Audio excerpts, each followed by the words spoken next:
Well, Democrats don't know how to handle Graham Plattner and his Nazi tattoo and his sexting and all the other problems with him.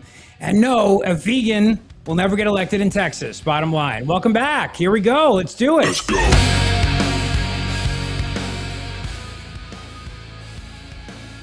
You know, we missed a lot the last couple weeks. Great to be back with you. Thanks for all your nice notes and thoughts and prayers and kind wishes. I appreciate it very, very much. Open heart surgery, and we're back at it, baby, because we got bills to pay, we got kids to feed, and that's the bottom line. And I got crazy politicians to talk about and crazy political candidates to talk about. And we have to talk about Delaney Hall in New Jersey and what's going on there with Governor Mikie Sherrill and the Democrats who are protesting outside there and left-wing agitators who are not from New Jersey. And the governor herself even acknowledges much. These people are not from New Jersey. So what's happening? Why are they all coming in? Why are they all coming into New Jersey? Where's the money coming from? What is it all about? And how is Mikie Sherrill going to parlay this into running for president in 2028? Because, we know this. She's running for president in 2028. She absolutely is. Because their field is wacky. I mean, it's a wacky time to be a Democrat right now. So let's start with Graham Plattner. This dude with the Nazi tattoo up in Maine, he's their guy. He's their nominee. And the reality is they want him to win. They do. They want him to win because he's a socialist, and they want a socialist in the United States Senate. They don't like Susan Collins because even though she's a moderate Republican, she's a rhino, she's the kind of Republican that they theoretically like. You know, it's like they theoretically like. It's like a dating profile where it's like, well, I'm looking for this person who has all these qualities. And you meet the person who has those qualities. You're like, yeah, that doesn't actually do it for me in real life. Susan Collins is who the Democrats always say that they want. Not exactly a Trump person, not MAGA. You know, she's a little bit willing to break with the party and go her own way. But that's not who they want. They want one of their own. Obviously, they want a Democrat. They want a socialist. They want a lefty. They want a kook. Graham Plattner fits all those descriptions, but the dude has got a lot of baggage, and they're not all with SS handles on them, but a lot of them are. And his wife came out over the weekend and was like, oh yeah, there was this whole sexting thing, and he was sexting other women. Now she's defending him and even coming out and saying to the mainstream media, how dare you? Like, how dare you? Pulling your Greta Van Susteren. How dare you, or Thunberg, how dare you question my husband when I put out that he was having all these romantic interludes and texting and sexting everybody. But the big deal about Graham Plattner was that he had a profile on this weird site that I'd never heard of before. And I'm not just saying I never heard of it. You know how like guys say like, well, I just get it to read the articles. Well, even though that's not even really a thing anymore, but you know what I mean? No, there is this site that I genuinely had never heard of in my life before. And Graham Plattner has a profile on it. And it's called Kick.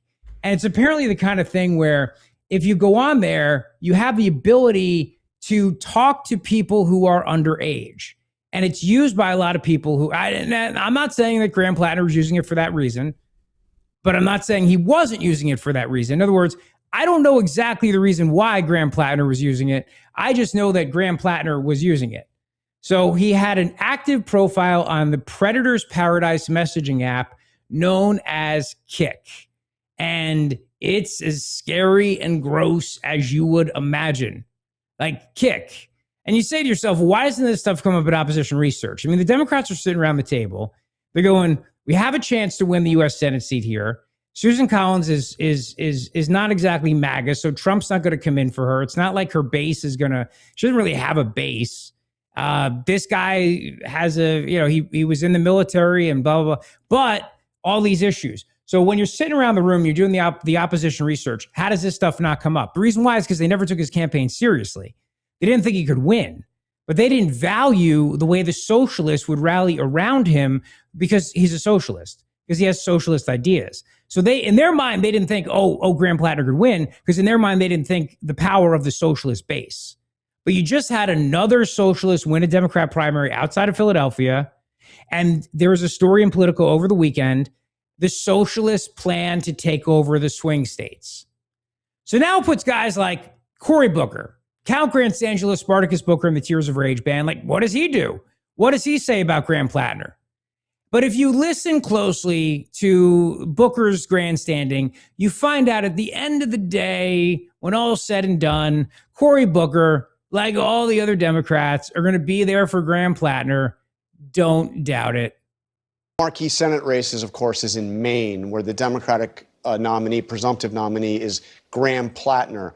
Been a lot of allegations against Graham Plattner, including the very latest, a controversy that the Wall Street Journal's reported on, alleging that Plattner's wife, Amy, flagged sexually explicit texts between Plattner and half dozen other women to the campaign during the vetting period. And in a video posted on X, his wife, Amy, said they love each other deeply, they have a great marriage, and they've been getting counseling. But let me ask you, do you have concerns with the weight of all these controversies that it may jeopardize Democratic hopes to get that Senate seat in Maine?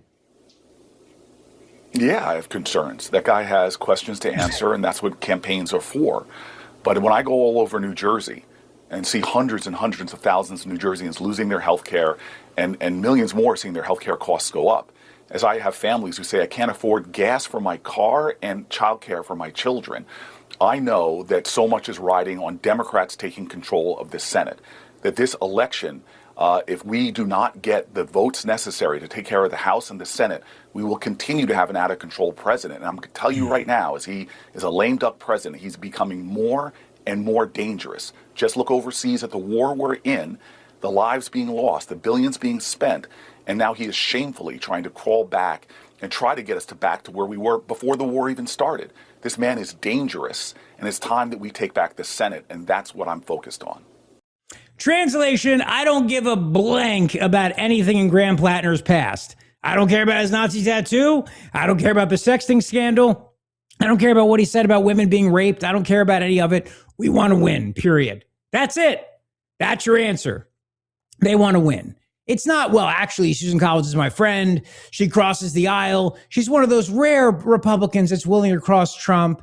And yeah, I'm going to rally around her because we need more Republicans like her. And I'm going to send a message and blah. Isn't it funny how all these Democrats travel the country, and guys like Booker in particular, and they'll give college commencement speeches, and they'll get awards, and they'll do all these other things, all based on the notion of bipartisanship. It's like we got to reach across the aisle. We got to leave politics behind, party politics behind. And if there's a member of the other party we can work with, we got to work with them. Dude, Susan Collins is the poster child of your version of bipartisanship. She's basically a Democrat.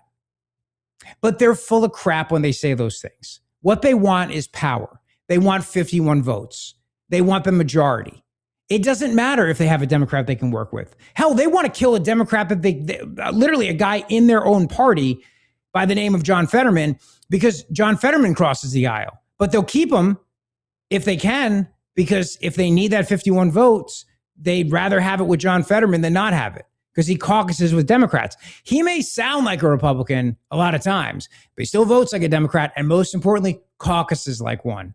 Meaning that they'll get the majority, they'll get the leader, they'll get the big prize, the majority leader. Same thing in the House.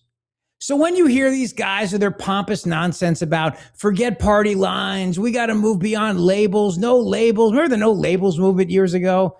It's like no labels, purple, yeah. Stop. It's about power. That's the only color they see, is the power of the color of power, whatever the embodiment of that is. And that majority is what they want. That is the big story of the hour, brought to you by Dr. Mike Veneria, Veneria Dental. Go see him today for your perfect smile.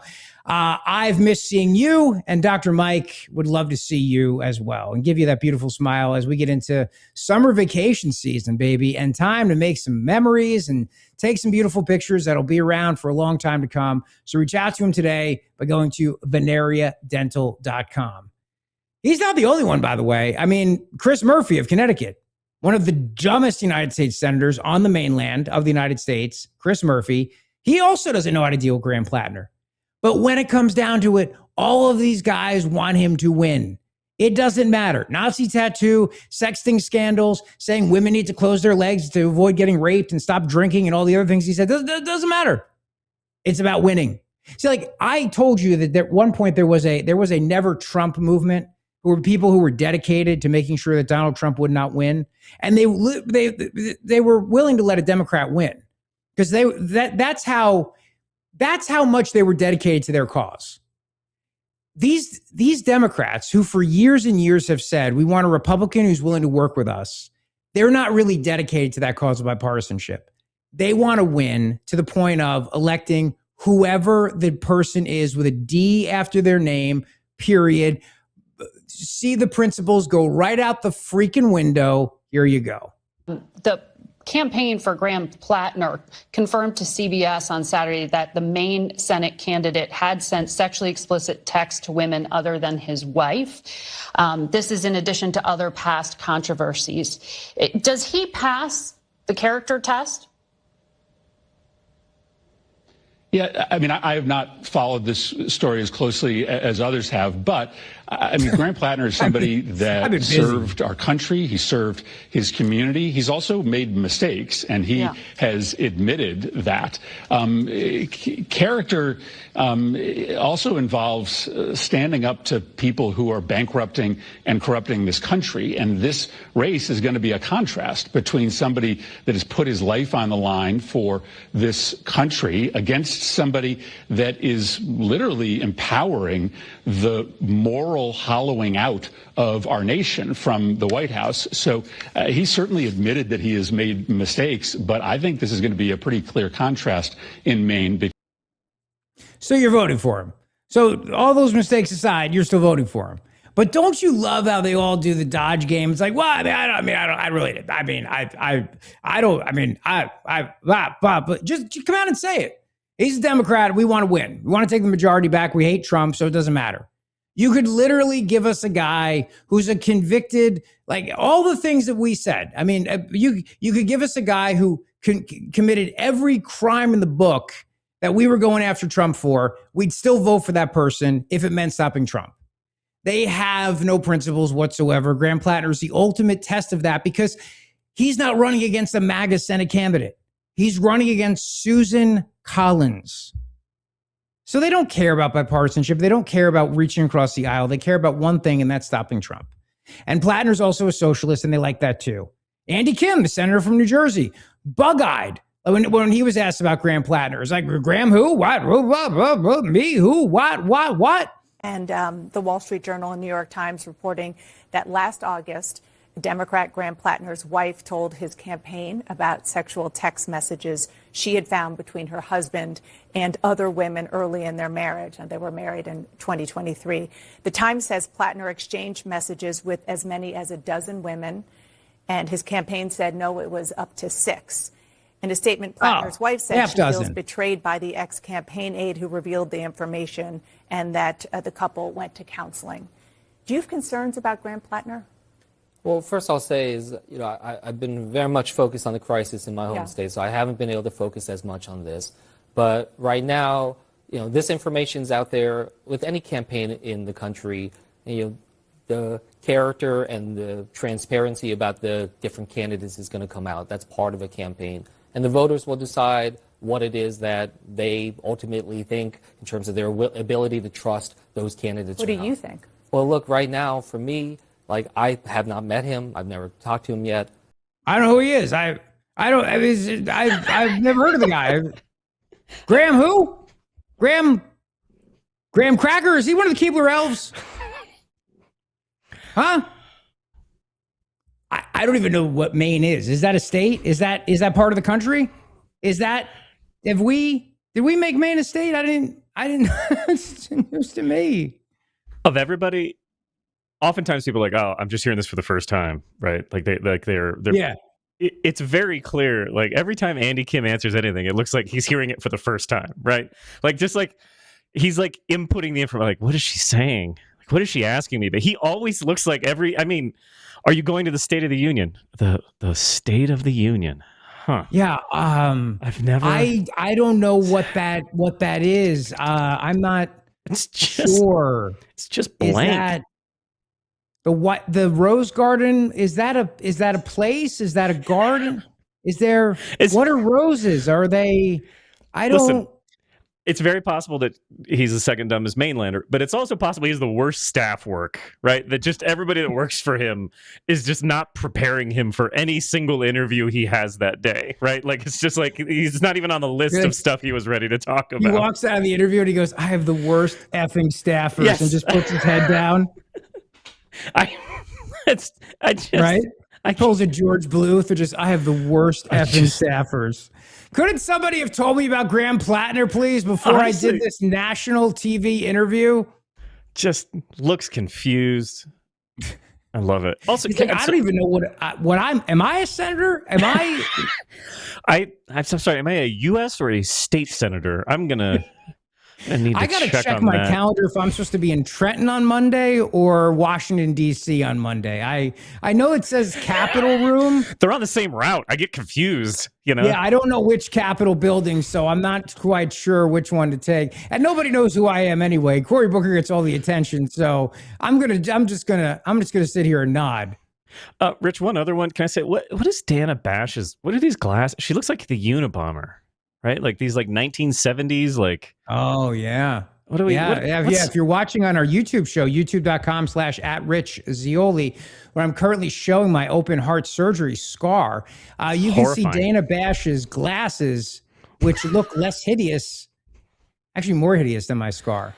Push. I would show my scar, but it's awesome. It really is. It's a Mary Ellen Moffat. She broke my heart. I would show it, but the kids. Is it itch? Does it hurt? What's the? No, it does. It hurts like hell, but that's why I'm heavily medicated. Yeah, I mean all that experience of self-medicating. Now they're doing the trick for you. Turns out that if you ask them nicely, they'll just give you the medication after the heart surgery. I'm like, listen, I'm here in Kensington and I'm doing my best here. Like, we would prescribe that for you, right? Oh, you would? Oh, it's cheaper? I thought it was on a list. Cool. Who knew? My insurance covers it. But the surgery was a success. The myocardial bridge unroofing surgery, as they call it, to cut away the heart muscle, to open up my main artery, which was going down my heart, getting crushed by my heart muscle, which was cutting off oxygen and blood flow to my heart. The operation took 2 hours at Cooper. Dr. Kenji Minakata, great guy, did a fantastic job. I want to thank all the nurses in the ICU. I was there for 2 days in the ICU. Then they moved me up to the 9th floor in the pavilion, P9. The nurses there, amazing, great doctors. They checked on me every day, took great care of me. And I was in the hospital the surgery was Monday at 7:30 a.m. And I left on Friday mid-afternoon, early evening like that. So I was in there for just about a week. And then just took it easy. The first day I actually really left the house was Friday night for Claire's daddy-daughter dance. Thank God I didn't have to dance to anything. There was only one slow song they played where the dads had actually danced. Otherwise, it was just her and her friends the whole time, which was more than fine with me. And then yesterday, I went up to New York and did Fox News. I'm sorry. All right, I made it. That's cool. See? That's awesome. And I made a vow. I made a lot of vows when I was on the table, near death. I had a near death. I didn't actually have a near death experience, but I thought if I did have a near death experience, I'd make major changes to my life, including to stop the shameful plugging of Fox appearances. That was the only change I was going to make, but I haven't, obviously, clearly didn't follow through on that one. I mean, Rich, I was patiently updating the YouTube followers to see if you were going to make it or not. It was a little touch and go there for a bit. Touch and go, because we said 2000 or I wasn't gonna come home. Exactly. So, but I still may not. I wasn't even planning on working today. I was like, oh, it was 1999. He must not have made it. This must have been the end of it. We're close, but if we don't get to 2000 by the end of today, Jesus, my heart may just give up. You're like the National Lampoon with the dog, right? Like, buy this magazine or we'll shoot this dog. Like, that's our tactic. Just saying, I have a lot of medication to be easy to overdose. All right, I'm just kidding. Kidding, sort of, kind of, not really. But if you don't want to see me on the streets of Kensington, hit the subscribe button at youtube.com/@RichZeoli show. All right, that's the compromise that we'll reach right there. I won't make any more jokes about it. And congrats to Kerry, whose son graduated, I believe, over the weekend or last week. I saw that. Like I said, thanks for all your great notes. I've been checking in. I haven't done a great job of posting anything except for my Fox News appearances, which I should mention. I was on Fox News yesterday on Fox and Friends yesterday morning on the couch, the big boy couch. I made it on the couch. I did. Were you nervous? And security chased me out of the building. Yes. Were you nervous about passing out, like walking around Fox? Like, I assume it's a big studio. It's like a long hall. Yeah. No, I was. And I talked to the bookers from America's Newsroom, and they were like, how did you feel yesterday after going to the studio and doing the hit? And I said, exhausted, and I had to be in bed all day. And they said, would you like to wait till next Monday to come back on? And I said, yes, please. So they're like, oh, so you did, you're fine. You're alive. Okay. So Monday, 7 a.m. What do you think? Right back to New York? So we're going to wait. We're going to give it a week till we try that again. All right. Okay. We're going to give it a week. I think it's a smart move on that. And I think Dr. Mike, what's that?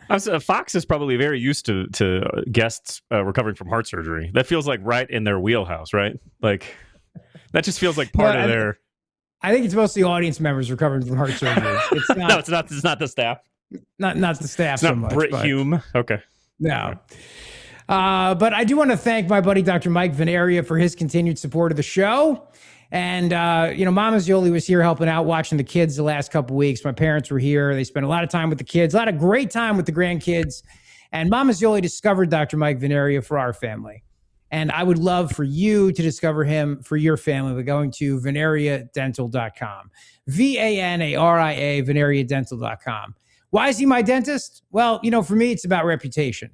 And I know that if all these other dentists and doctors are sending their patients to Dr. Mike for the really complex stuff, a patient needs a dental implant, dental emergency, they pick up the phone, they call Dr. Mike Veneria, that's good enough for me. To me, that's everything. And that's what Dr. Mike delivers on time and time again. So go see him for your perfect smile. Get a free implant consultation. There's 2 locations to serve you.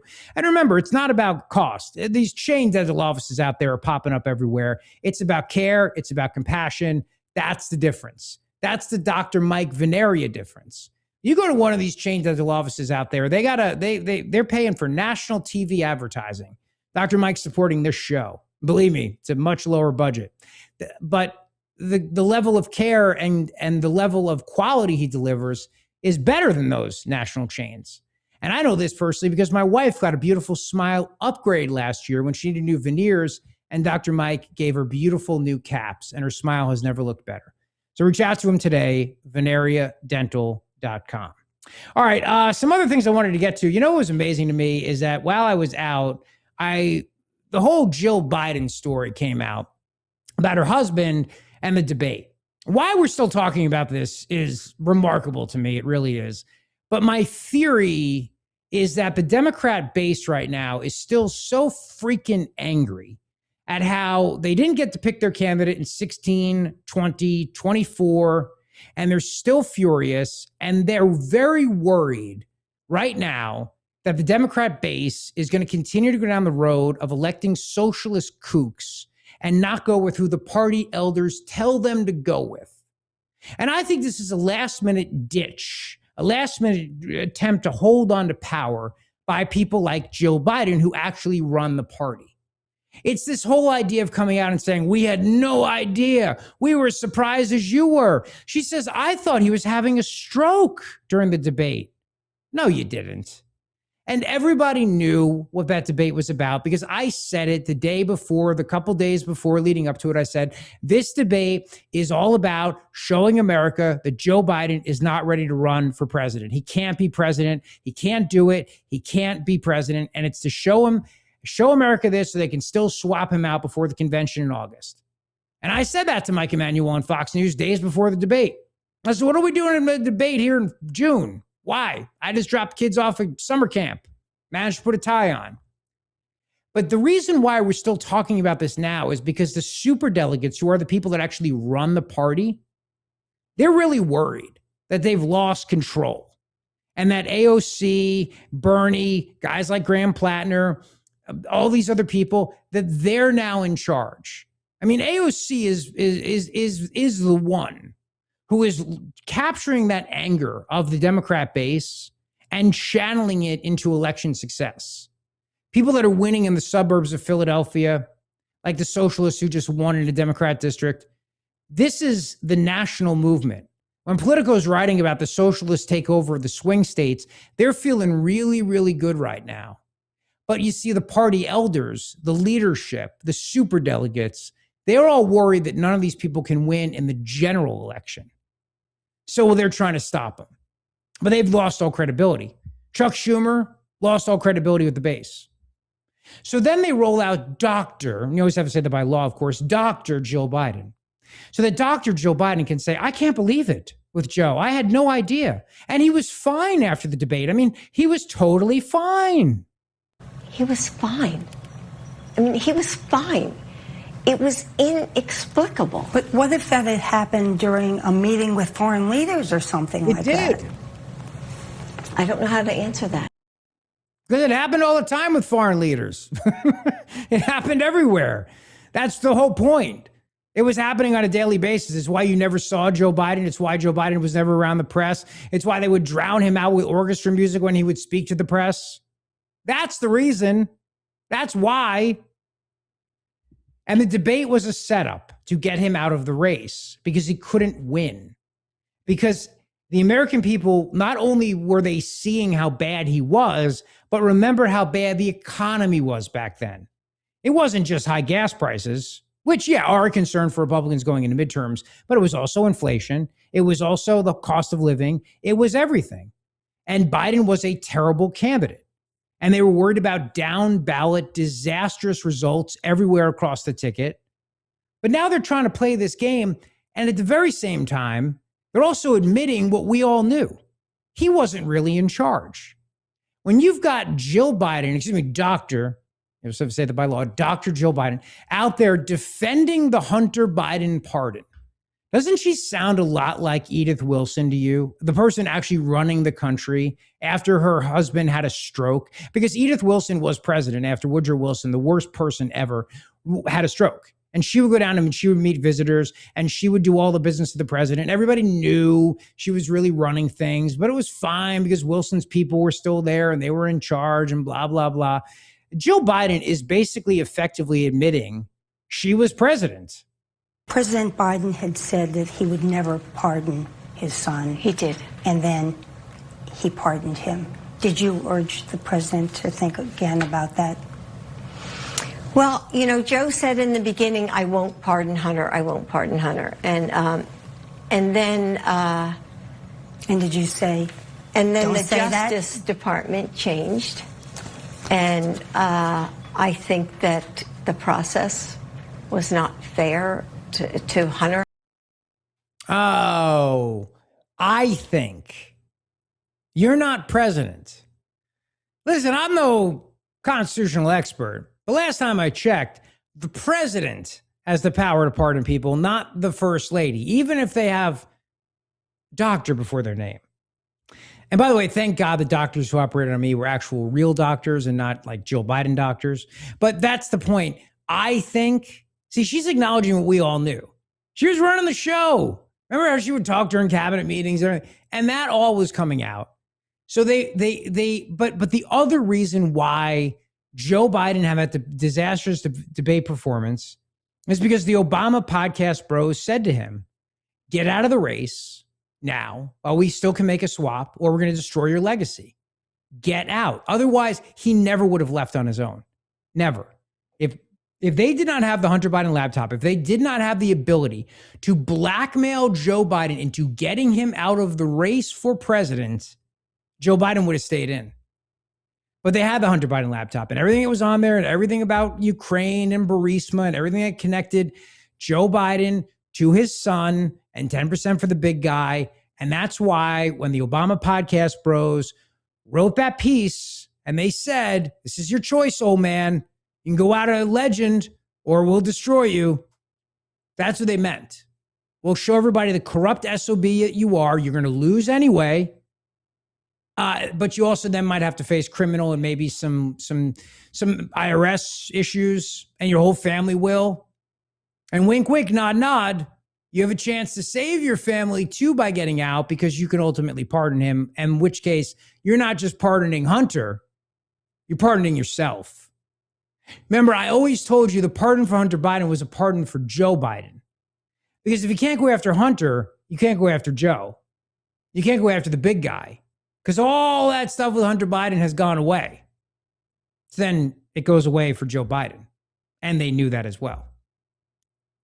Let me tell you about Emmons Roofing and Siding. You know, while I was out on break the last couple of weeks recovering from heart surgery, my buddy Matt Kelly kept checking in with me almost on a daily basis, seeing how I was doing, offering to help. That's because he's my friend.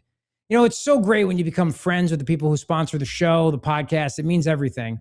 And that's why for over 12 years, I've trusted Emmons to do great work on my home. And the first thing Mama Zeoli said to me when she came to our house before I went in for surgery was, I love your bathroom. The kids' bathroom looks amazing. They did such a nice job. Who did this, Emmons?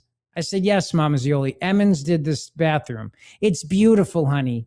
They did such a great job. It's beautiful. She loved it. And that's the great work that Emmons does. So what you want to do is go to emmonsroofing.com. Bathroom remodeling, kitchen remodeling, and of course that roof. This is the time to think about those renovations to your home with American-made roofing products, American-made windows, American-made doors. That's right. The doors are handcrafted by the Amish in Ohio. So are the windows. The siding comes right outside of Philly, Certainty Siding. The shingles, the Owens Corning shingle, Kearney, New Jersey. And the team at Emmons are fantastic people. They serve our whole region. How's that Jersey Shore house doing? Now that the summer season's in full swing, have Emmons come down there. They can repair your roof too. And the key is they'll never tell you need a new roof if you don't. But if you do, you will get the lifetime warranty, not just on the shingle, but also on the workmanship as well. That's the difference. emmonsroofing.com. All right, I'm going to get into a little bit on Mikie Sherrill and what's going on over there. But I was disappointed. I didn't get a chance to go to the big Bruce Springsteen concert in Philadelphia over the weekend. I was bummed. But I really haven't gone anywhere. Like I said, I went to the daddy-daughter dance and I went to Fox News. Did I mention I did Fox News yesterday, Jared? I'm not sure if I brought that up or not. No, that seems we should mention that. We should let the people, let them know. Yeah. That's Thanks cool. for the reminder. Yeah. Yeah, it was cool. I did Fox and Friends. Charlie. So Charlie and the other Griff. people. No, Griff. And Secretary Rachel, of Transportation's wife. who signed her book for me. I didn't know she had sadly didn't know. I'm sorry. Yeah. I sent Bridget to Barnes & Noble the day before to buy it for me because I can't drive. Oh, I'm milking this for everything it's worth, by the way. That sounds Can't nice. drive, can't mow the lawn, can't carry a package, can't pick up anything. I can't do anything. I'm milking it. It's great. Do it. Yeah. Too heavy. Oh, the only thing I can lift is a beer. Oh. Snow season. That's going to come. That's Phantom Pain's going to come back. Yeah. Well, they say the recovery takes 3 months or years, depending on how much you want to milk it and your level of pain tolerance. Right, and that women always talk about their pain tolerance is so high. Yeah. This is she was right. Now, how out of it did I sound when I called you from Cooper on Tuesday? It's a good thing there was a doctor in the room who was with it. Yeah, I mean, listen, it's my story on morphine is I got hit by a car once, and they were like, "Do you want something for the pain?" I was like, "Sure." And they gave it to me, and I went, "Oh, I get why this is illegal now." Right, because this is all I would do if I could buy this like on my way home, like at a 7-Eleven, like at a Wawa, like that's all I would do now. But you sounded like how I felt that day. Like, yeah, this is a good day. Everything's going right. Yeah, you know the phrase, he's feeling no pain? Yeah, yes, that's how you what sounded. That was all about. He's feeling no pain. So what I will say though is you didn't seem like out of it, like you didn't know what was happening, what we were talking about. You just seemed like happy. You seemed too happy about everything. Yeah. So Dr. Maz came in to check on me, and I was in the ICU, had the IV drip in, and we start, we're chatting, we're BSing, and then we start talking about Plex, which is this movie service that Jared uses. And I said, well, let's call him up and we'll say hi and we'll check in. And meanwhile, like as Maz and Jared are talking, I lean over to the nurse and I do the. Can you top me off? Yeah, can I get a top off? So I got a double. Can I get this? Wait, you know when you're at a party and you got a drink and you signal to the waiter and you're like, another. Can I get another? That's what I did with my left arm, my IV. I'm like, can I get a little more dilaudid? A little more? Can I get a little? So just a little. Can I give you my version of your phone call with me? So you guys call me and there's a beeping and no one's talking to me. You guys are talking to each other, like, but calling me, right? And there's a beeping and you're like, I don't know, like, did they not cover that in the 8 years of medical school? And Maz is like, well, hold on, I don't know what's beeping. I'm not just gonna start unplugging stuff. And you were like, oh no, maybe that was you were out that day and they didn't you don't remember. I was like, what is happening? Yeah. It was like 3 minutes of that. My machine is beeping. It's beeping like crazy. The CEO of the hospital's in the room with me, who also happens to be the guy who used to run the emergency department. He just starts pushing buttons. He's just pushing buttons on the machine and it's doing nothing. And then finally the ICU nurse walks in and is like, step away, back, get back, back up, step away from the machine. I couldn't figure out what's going on. I was like, okay, I guess I thought it was a butt dial for the first, 30 seconds of the call. But I was bummed I didn't get to hear Bruce Springsteen. Some people went to the show. This is his rage tour. It's highly political, and he's raging in every city that he goes about Trump. And the people there, of course, since the show, remember, he has decided no one needs to show ID to come in. You don't need a ticket because that would be wealth, and there's income inequality in this country, obviously, like that. And IDs are racist, and there's no walls. So it was an outdoor, on the lawn, free concert. I may not have that right. I may not have all the details. Very generous, yeah.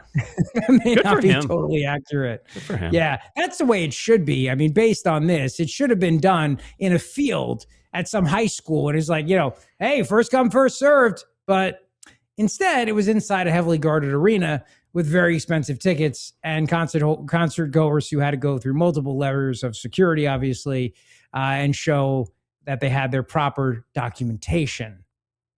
This White House is destroying the American idea and our reputation around the world.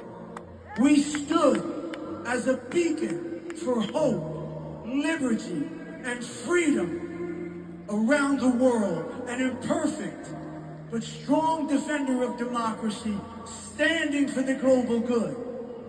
And to many, now we are America, the reckless, unpredictable, predatory, untrustworthy rogue nation. That is this administration and this president's legacy, and this is happening now. Are you with us, Washington? Let them hear you at the White House. Are you with us, Washington?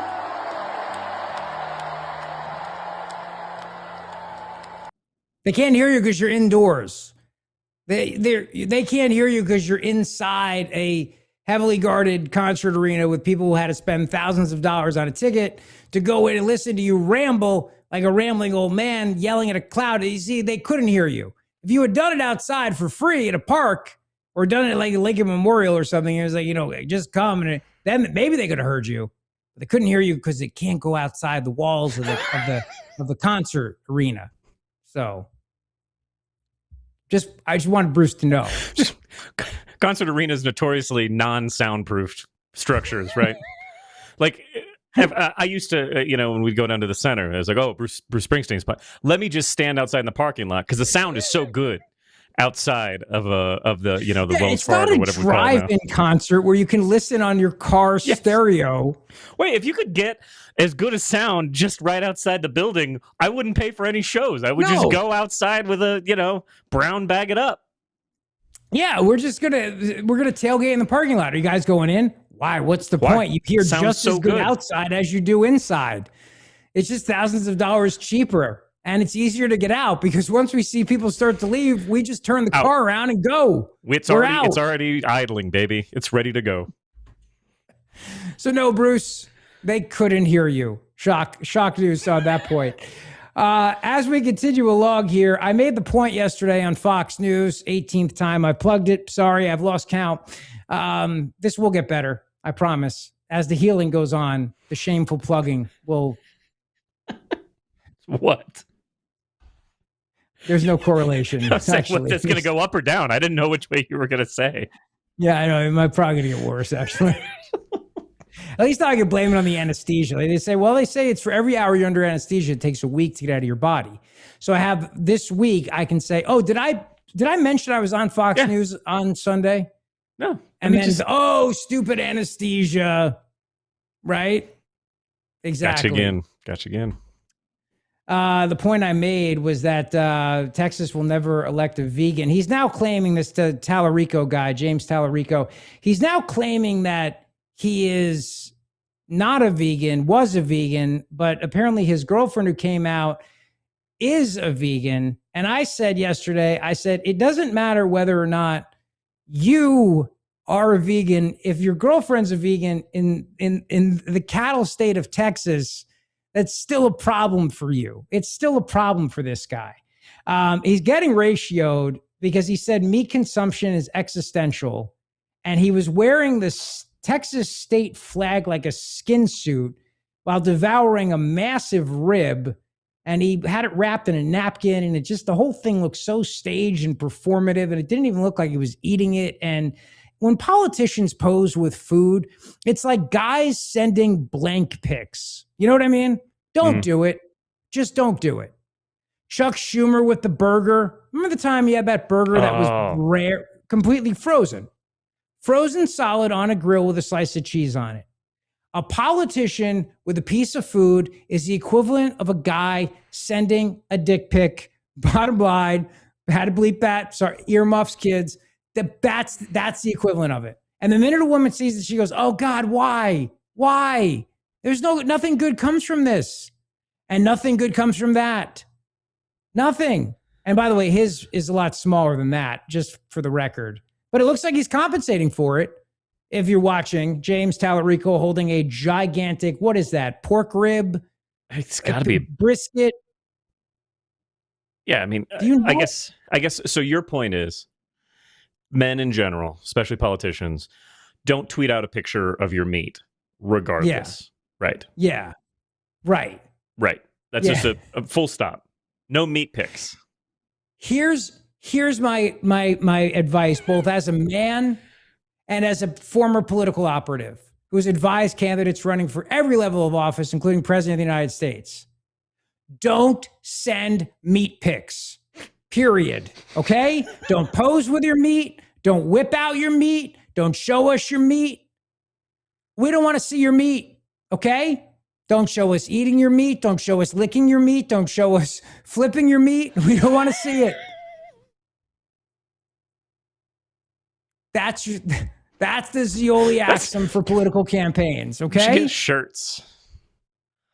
Don't show us your meat. Political rule number 224, Rich Zeoli Show. What I should do, Jared, is I should hold a seminar. You want to win this? You want to win office? Ready? No, don't show us your meat. And then mic drop, and then just walk out. They're like, what's slide number 2? There is no slide number 2. There is no slide 2. Okay? That's it. Oh, it's so bad. It's so bad. That's why, I mean, look, love him or hate him, you'll never see Donald Trump eating, even at McDonald's, which he goes to all the time. He's never eating there. He's just working the counter or the drive-through, but he won't ever be caught with food. And there's a good reason for it. It just doesn't work out well for politicians. It doesn't, ever. I'm telling you. It's not good. It's not a good look. All right, so let's move over to... Shall we? Let's do this. I got a bunch of things here to get to. I've been away for 2 weeks, so we got to catch up on some things. But I wanted to mention this. Speaking of phonies, politicians fake it a lot with the meat and with the barbecuing and with all the other stuff they do. Then they also fake it with the accents. Sometimes they whip out the hot sauce and they do the y'all thing. AOC, who is actively running for president of the United States of America, went to Montana. Remember, she's not from the Bronx, but she is from Yorktown Heights. She's Sandy from Yorktown Heights, which is about an hour from the Bronx. Give or take. It's Westchester County. It's a very nice town. People would love to live there. It's expensive. It's not the Bronx. It's not like Mama Zeoli from the Bronx. This is not the Bronx. But anyway, point is this. She's also not from the South. And she's not from Montana. But that doesn't stop her. Y'all come back now, you hear? And Montana, I'll tell you something. I'll tell you something that we learned back in New York. Second homes can't vote. Third homes can't vote. Fourth homes can't vote. But your family, the 5 people in the only home, in the only house that you call home, y'all can vote.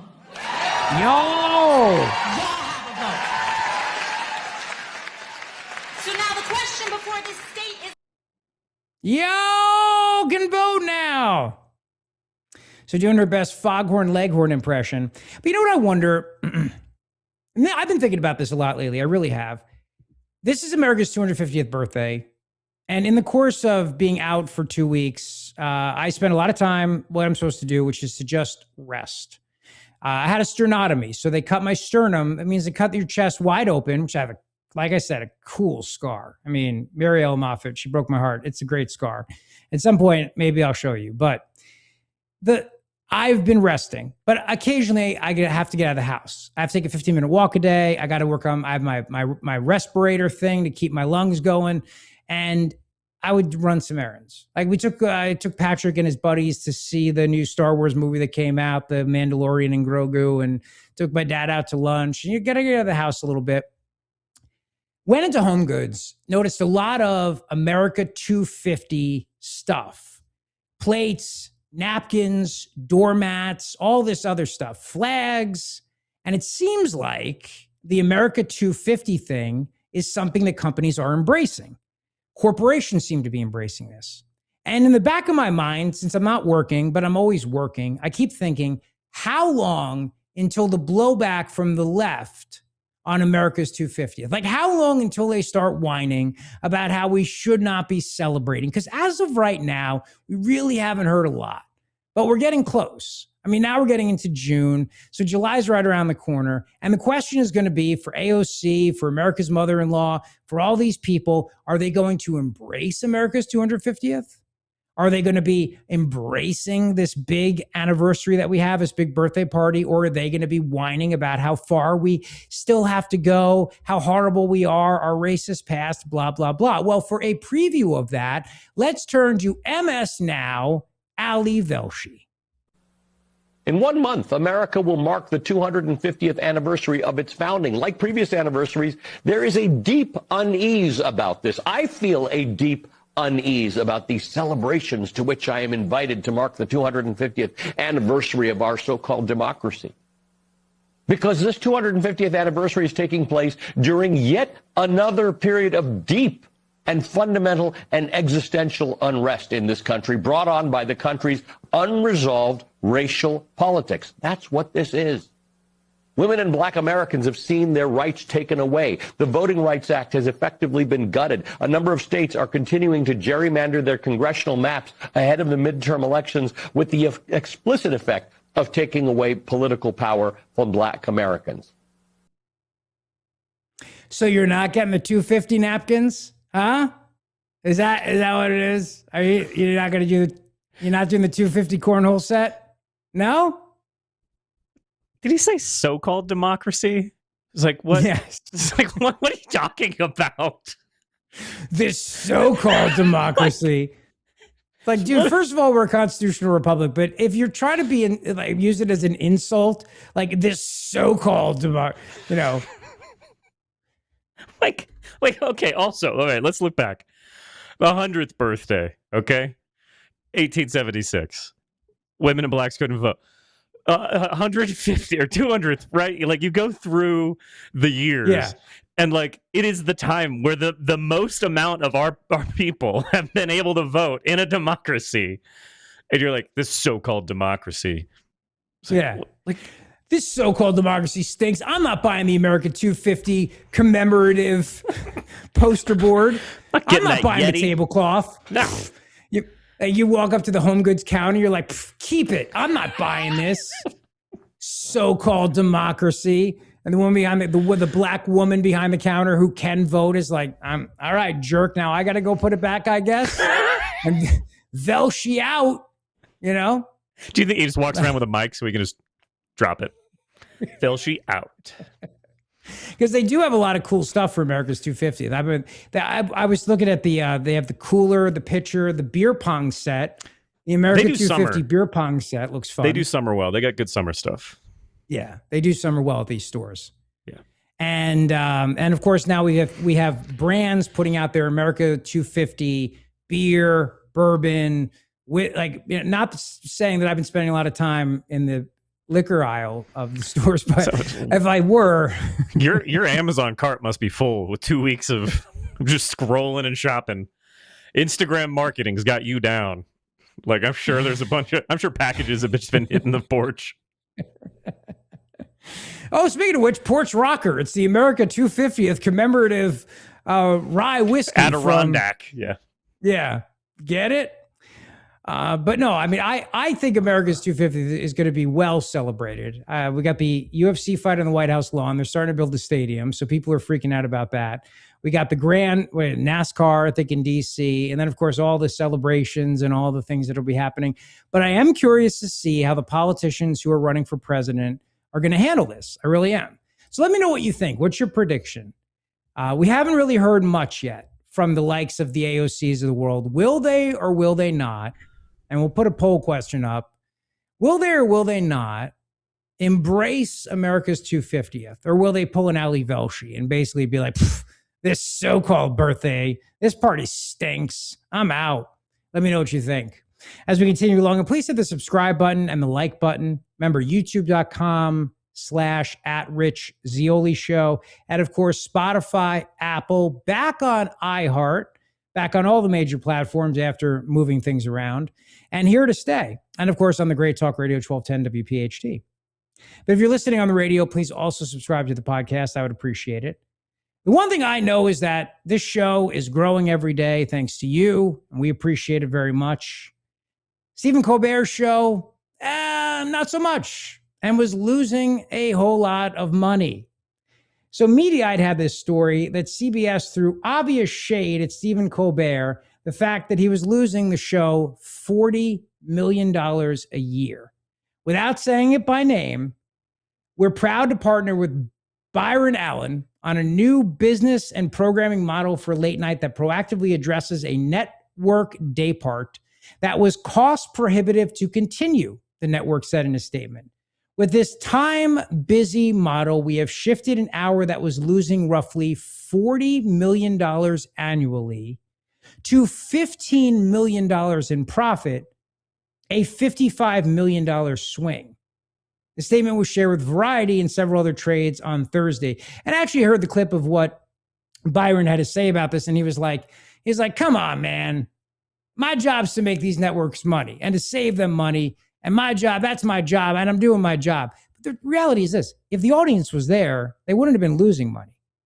So for all the people that are out there like acting like CBS did this horrible thing by getting rid of him because he was serving some great purpose by challenging him, this so-called democracy in America or something like that, the audience wasn't there. And they needed so many people to produce the show with hundreds of writers and it was too expensive, and the audience wasn't there. It wasn't making money. At the end of the day, if you're not making money, it means you're not reaching people. And if you're not reaching people, then you're not actually having an impact, are you? How can you have a cultural impact? How can you have a cultural impact taking on the powers that be? Because this is the best thing that I keep hearing from the people whining about Colbert's cancellation is that they took away a guy who was having such an impact in challenging the culture and challenging the powerful and challenging the norms. But how can you be doing any of those things if nobody's watching you, if nobody's listening to you? The bottom line is you can't, and you're not. And he wasn't. That's the truth. I mean, that's the reality.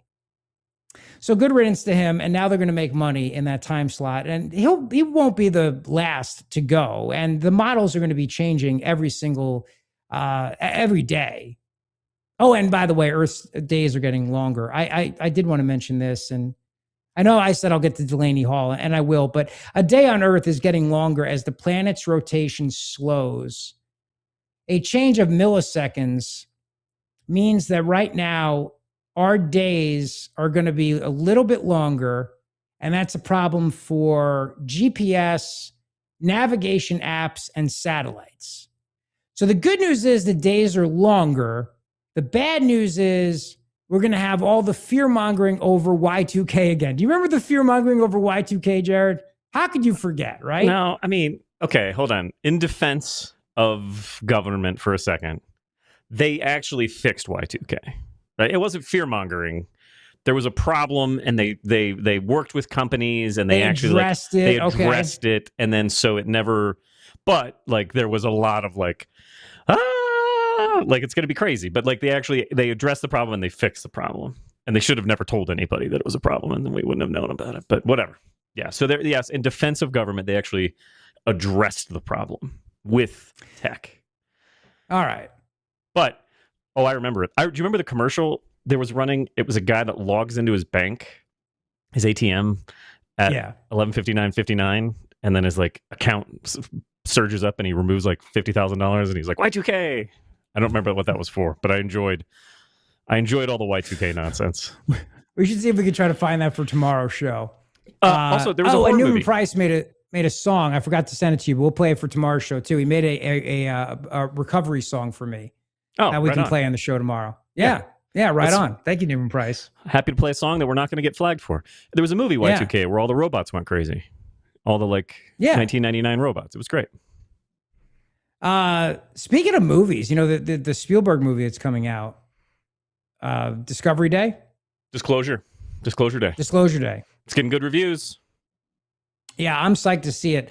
I am wondering if the missing scientists, the missing, all of this stuff, the alien files, if all this is just nothing more than a giant marketing stunt. Like at the movie premiere, all those 12 missing and dead scientists show up on stage with Spielberg, and they're like, we got you. It's like on the red carpet. And they're like, what are you here for? It was like, I was a fake missing scientist as part of the publicity. I mean, if they could fake the moon landing, I'm not saying they did, but if they could, they could certainly fake 12 missing or dead scientists. What are we up to? 13 now, I think, Jesus. I guess. I know. It's a lot. All right, before I get out of here, Delaney Hall, I just want to touch on this quickly. The protests that are happening, it's getting a lot of national news. I don't really want to spend too much time on this. It's kind of boring to me. Other than you got to know this. There's this ICE facility in Newark. It's called Delaney Hall. And all these protesters are there. They're now chanting F Mikie Sherrill. We have a little audio for you. Mikie Sherrill, the governor, is complaining that all these protesters are coming in from outside New Jersey. And they're being funded by all these big money groups outside New Jersey. She said that. Mikie Sherrill said this. And she said in the New Jersey State Police. And the New Jersey State Police, they don't put up with any crap. So, yeah, they were tear gassing some of the people that were there who were committing acts of violence. And there were a lot of them committing acts of violence. So here's some of the tolerant lefties who were protesting outside Delaney Hall. Yo, well, I don't know what we're going to do down here with the cops down here. So let's just be very fucking clear. Hello? Earmuff, sorry. There was a giant fucking ploy tonight. Mikie Sherrill's state police fired tear gas at her civilians, and then they cornered us with riot gear and mounted fucking police. So this is the state of New Jersey with like the highest property taxes, and nobody can afford to fucking live here anymore. And Mikie Sherrill decided that the best way to clear out the protests, where her civilians are getting their asses beat by federal agents every single night and getting pushed into traffic, that the best way to deal with this was to use her state police, because we're not surprised. This is what they did in Chicago. This is what they did in Minnesota. And so they used their state police to attack their civilians. This time it was the state. And they fired tear gas into innocent people. We're just fucking standing there eating empanadas, y'all. Standing there eating empanadas. They fired tear gas at us. Delicious. But loud ass, like fucking gunshot sounds. So everybody's panicked. And they fired tear gas at us. And then chased us down with mounted police. So people are getting locked up into a fucking paddy wagon down there. I'm too old, I'm sorry. I have more important things to do for this revolution. And shout out to my fucking comrades. I hope y'all are okay. We'll start bail funds. But what the fuck? Fuck Mikie Sherrill. And now I gotta hope we gotta get past this little pew pew. Fuck the police. Fuck 12 cab. You understand why we say this? All right, I have two questions here. Two questions. Number one, chicken or beef? Empanada. That's the first question. The second question, did you hear the part where she said this revolution? This is not about immigration. This is not about illegal immigration. This is about causing chaos in the streets. And you even have a Democrat governor, and it's performative, because she said in her little speech, she said, I want to continue to take on the Trump administration, but I can't take on the Trump administration if we have all these outside agitators coming in from outside New Jersey and causing chaos and rioting, and we can't have that. Translation, you're getting in my way of being able to protest and being able to stand up to Donald Trump. That's the translation. That's what Mikie Sherrill's angry about.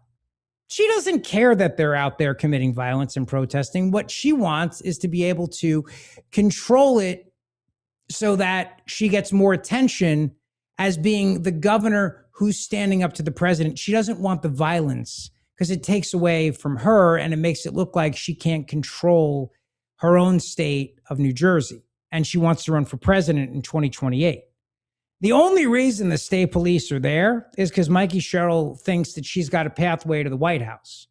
Otherwise, they would be letting them run wild.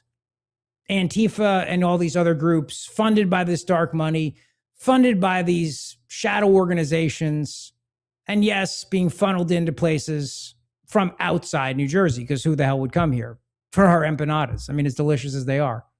But you're getting in Mikie Sherrill's way of standing up, and I use air quotes here, standing up to Donald Trump, because you're getting all the attention when the police have to fire tear gas and when they have to fire all these things at you. And it's also making Mikie Sherrill look bad in the upcoming Democrat primary, because Mikie Sherrill, it looks like she's allowing these things to happen to these poor, committed comrades who are just trying to start the revolution.